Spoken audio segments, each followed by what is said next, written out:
It's a pleasant and popular myth that since 1066 no one's ever had the temerity to attack our little island fortress. Except the two little corporals, Adolf and Napoleon, we gave them the about-face in no uncertain terms. But it's simply not true. All sorts of people, for all sorts of reasons, have taken a slap at us over the years. You know, the Elizabethans always kept a close watch on the narrow seas, because throughout the late 1500s, they were under the almost constant threat of a Spanish invasion. His most sacred, his most Catholic Imperial Majesty, King Philip of Spain, dreamed of bringing England's heretic queen to a due and proper obedience to His Holiness the Pope. The Spaniards had the finest, most ferocious professional troops in the whole of Europe. And what did we have? The Elizabethan militia. Poorly armed, badly trained, but with more bounce than the Harlem Globetrotters. To hear them talk, the Don would rue the day they ever set foot in England. But luckily for the Elizabethan militia, the fleet made sure that the Spaniards never did land in 1588. Because if they had, our friends here would have discovered that up against real troops, they'd have been about as much use as a chocolate teapot.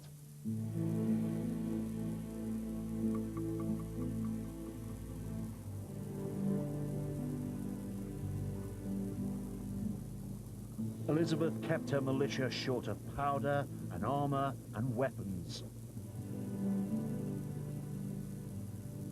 What it all meant in practice was that places like the unprotected harbors along the south coast of Cornwall were wide open to a Spanish raid.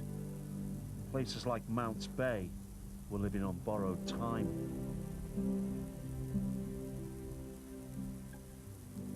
On the morning of July the 23rd, 1595, the sea here then was a flat calm. Tiny wavelets came sluggish and slow out of a thick, dense white mist that covered the whole of the bay. Nobody in the village saw the 4 galleys that slid in out of the mist towards the beach.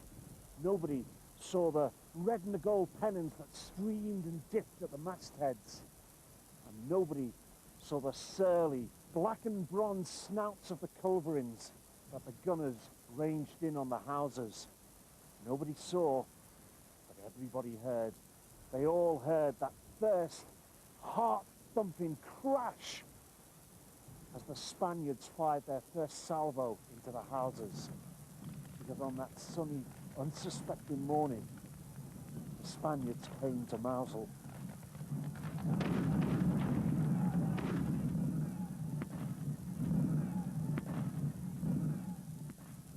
The Spanish galleys stood off the beach and began to bombard the town for several hours. Now, normally, Spanish gunners were about as handy as a 2-short plank. But on this occasion, well, even they couldn't miss a hillside full of houses. While the terrified townspeople streamed off into the surrounding countryside, the Spanish gunners made great sport and play of their work. And let's be honest, it must have been terrific fun.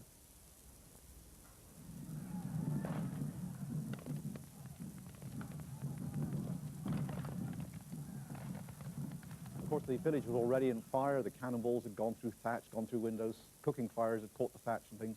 And the actual Spanish troops marched into the village, and they were very surprised that they actually found no resistance at all, because Mousehole actually was a tiny, poor village with no gun emplacements, no cannons, no militia, no nothing defending it. So in effect, they'd landed on the western horn of Mounts Bay, which was totally undefended. The heavy bombardment by the galleys drove away all the villagers except one man. This was Jenkin Kegwin, who was the village headman, most important man in the village, and he stood here with drawn sword, according to legend, daring the Spanish raiders to come farther. It was a very brave thing to do. I personally wouldn't have stood in front of the Spanish raid, but he dared them, and for his pains he was killed. A Milanese arquebusier fired at him, almost at point-blank range, and the ball passed through him and embedded itself in the door, and according to local legend, the musket ball remained embedded in the door as a kind of trophy.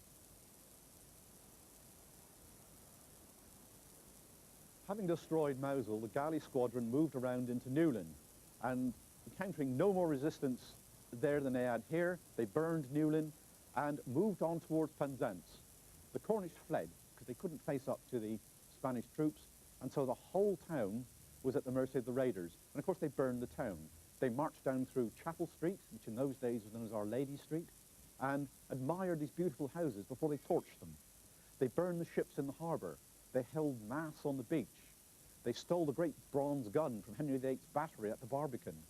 They effectively held a piece of Queen Elizabeth's realm for 3 days, which is more than the Great Armada ever achieved. Such was the impact of the raid, was that it took 3 days for Queen Elizabeth's courtiers to actually summon up the courage to tell her that the Spanish had been ashore and had burned 3 towns in her realm. War's always a vile and vicious business, but the minute you bring religion into the equation, it really does go from bad to worse. Spanish Catholics and English Protestants hated each other with all the fear and loathing of happy little fundamentalists. That's why this church carries to this day the scarred soot-black scorching of a blaze that the raiders started to demonstrate their abhorrence of the English and their heretic Protestant religion. I'd very much like, if I might, at this juncture, to quote the inspirationally incisive work of the famous English historian Edmund Blackadder, who said that being cold was God's way of telling the Spaniards to burn more Protestant churches, ideally with their heretical English congregations still stuck inside them. So, imagine their surprise and delight when the Spaniards toiled up the hill to Paul and discovered the church packed full of the local congregation. It was the work of moments to dispatch a troop of horse off into the countryside in search of a garage that was open where they could buy some paraffin. The officers got their flint and tinder together, ready to start the blaze, and the sailors went back down to the beach and brought up bottles of sangria and the makings of a really good paella. They decided that after the battle, they were going to party. They were going to have a barbie, ideally with English Protestants on the menu. Fortunately, someone with a tad more common humanity than fanatical religious zeal decided to let the terrified villagers flee into the countryside. But the church wasn't going to be quite so lucky.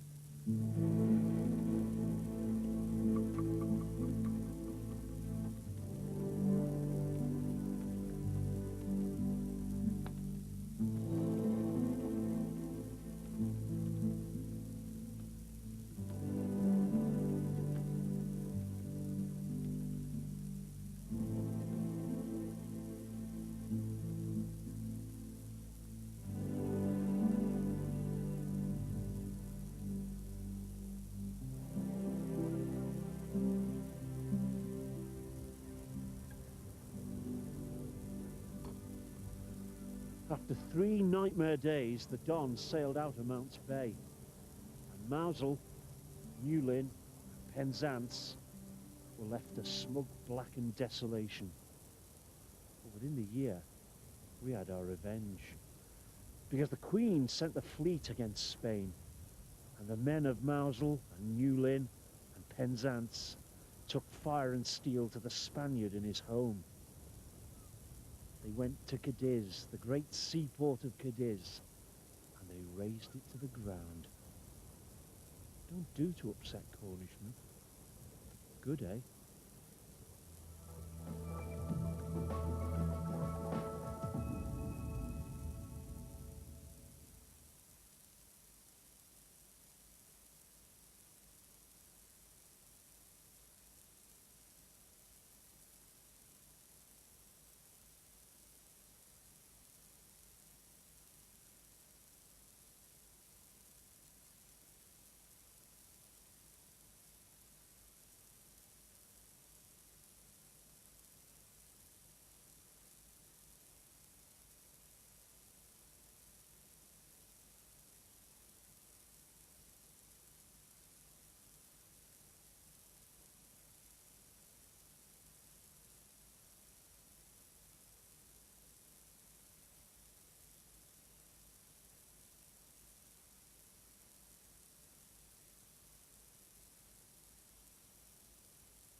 100 years after the Spanish raids on Cornwall, in one of history's little ironies, England, the most virulently anti-Catholic country in Europe, found herself actually ruled by a Catholic king.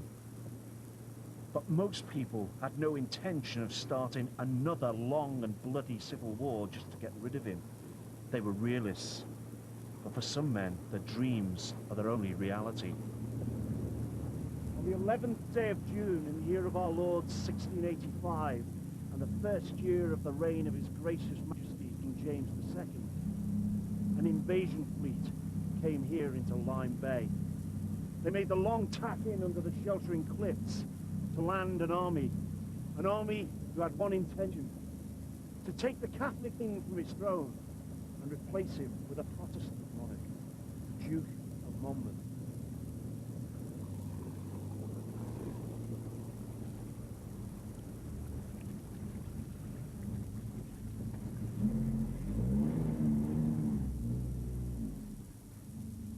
As Monmouth came ashore, the first thing he did was to sink to his knees in prayer.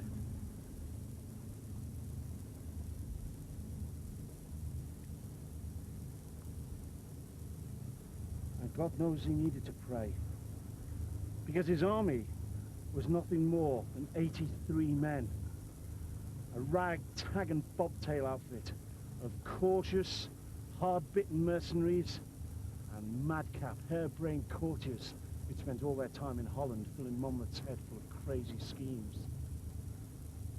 And when he got here, his pockets were empty. Oh, and trust me, even an army doesn't go far without money in its coffers. But Monmouth was rich in dreams, the sort of sweet, tantalizing dreams that if a man only holds on to them and believes in them enough, will take him out to his heart's desire.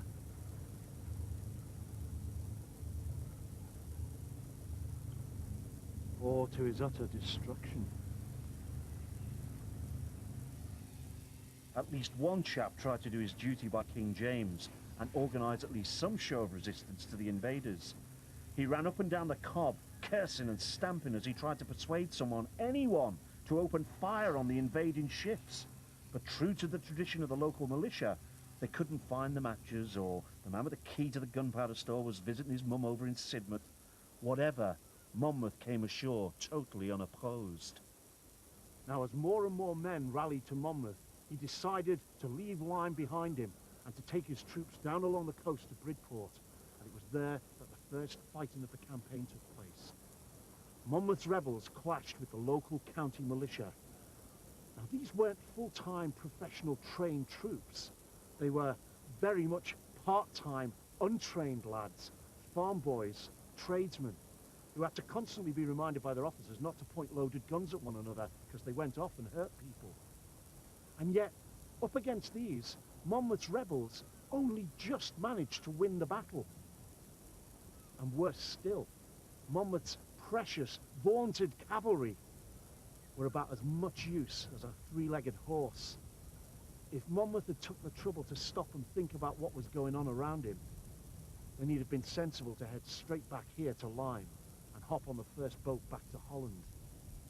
But he was still dreaming, and he continued his march inland. He skirmished his way across country towards Bristol, frittering away his limited resources, fighting poxy little scraps with the county militia. Nobody who mattered, certainly not the gentry, were prepared to stick their neck out to join him. Leastways not while he was rattling round the West Country like a pea on a drum. But let him take a major port like Bristol, and then he'd start to look less like a dreamer and more like a king. But it never happened.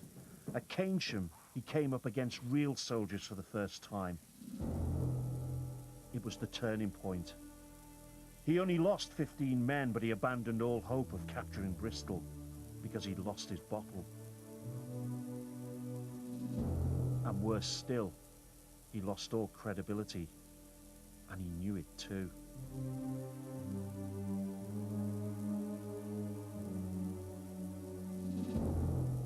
Monmouth became depressed and distraught. His men were deeply dismayed. And as they scurried back to Bridgewater, the ones who hadn't deserted, all of them prayed for a miracle.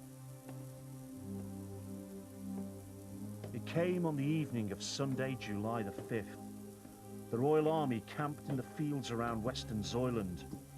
Observing them from St. Mary's Tower, Monmouth decided to risk everything on the gambler's last throw. A night attack.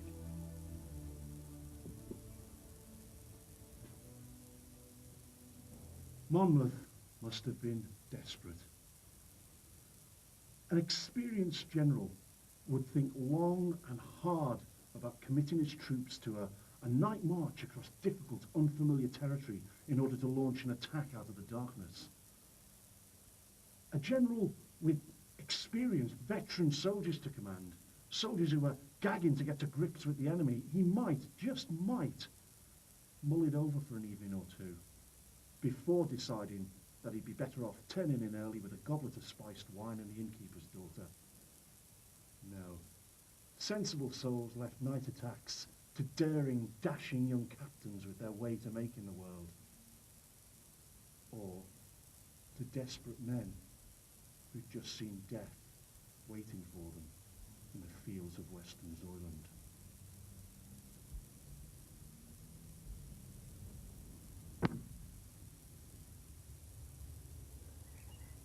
The king's forces were expecting to be attacked, a frontal attack, and presumably during the day. So the best thing to do was surprise. Surprise along a piece of land where the king's forces least expected them. That is to say, in the dark, across the moor. Now imagine the king's forces, professional soldiers, in their tents, all organised and feeling pretty secure because between them and the moor was the Bussex Ring. And they weren't unprotected either because there were cavalry riding across the moor just to make sure there was no surprise. They expected an attack from the road, and that's where their guns were pointing. Monmouth, having decided on surprise, waited and left Bridgewater about midnight and came across the moor, trying, actually successfully, to avoid the patrols. And they came down to the Langmoor Stone. And somehow the element of surprise was lost because somebody fired a shot across the moor in the dark and in the fog at the Langmoor Stone.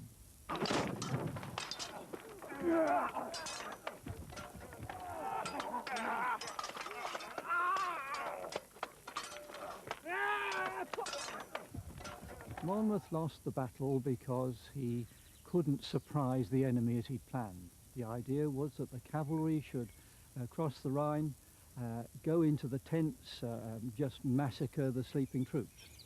It didn't happen, the troops were awake, and Monmouth never got his battlefront sorted out because his troops were coming in column. And as soon as they got within firing distance, the king's forces started to fire at them, and gradually the king's guns were pulled round to the right direction, and the rebels were virtually massacred.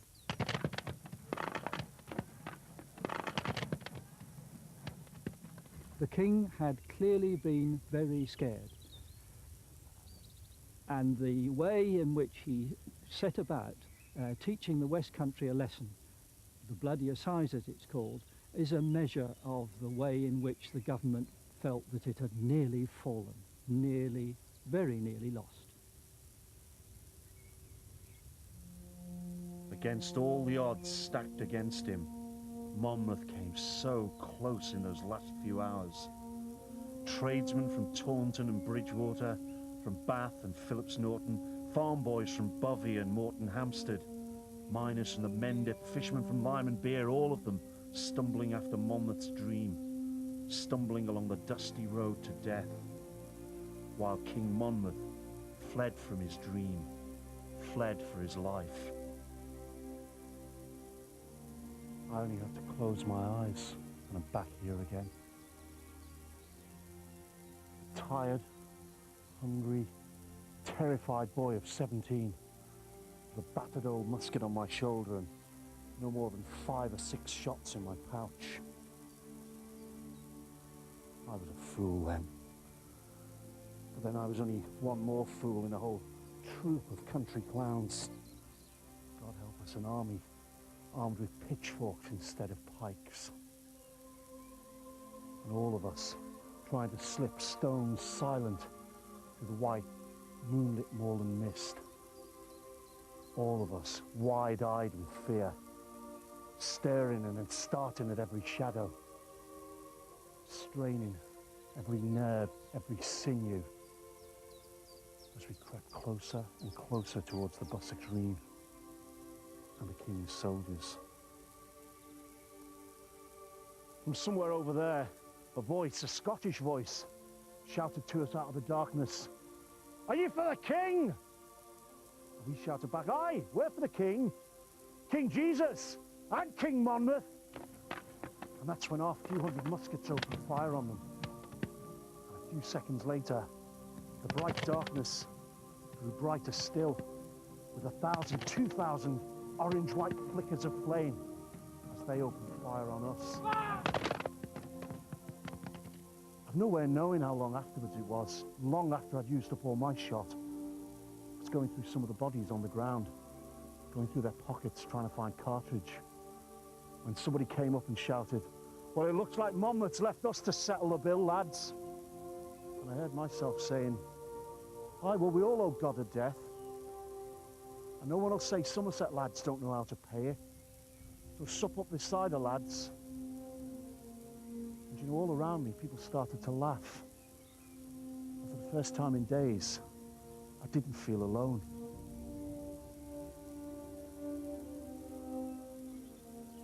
And that was the first time I noticed that the sun had come up and that I didn't feel afraid anymore,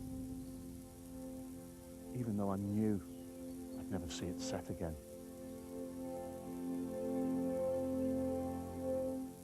Come on, move along.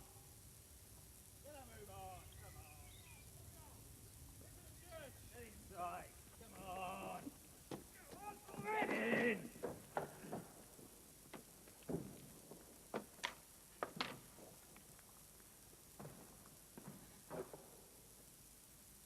After the battle, 500 men were pushed and clubbed into the church. Dirty, stumbling, sweat-stained soldiers who'd suddenly been stripped of all their heroic illusions and plunged into the ice-chill reality of defeat. Outside, the slowly strengthening sun trickled down through the dark, dense oaks, the oaks that line the lanes here into the moor.